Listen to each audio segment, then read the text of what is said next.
So usually what's happening is I'm reading a sentence and I'm like, okay, so you think, I'm like talking to the author, right? You think we shouldn't eat ice cream? Okay.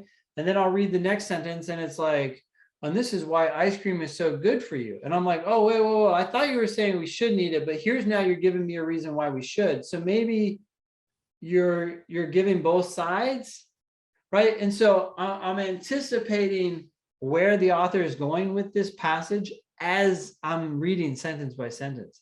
So if you stop me at any point and said, hey, what's the main point?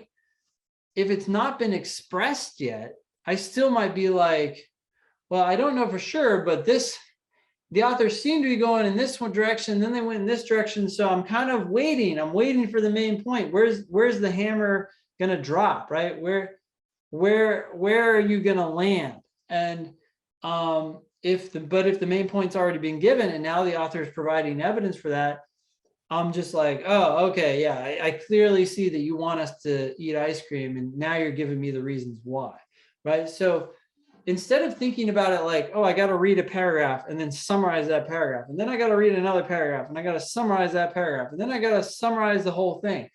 No, it's like as you're reading, you're kind of like, you're watching your opponent, which is the author, and you're trying to figure out where you think they're going.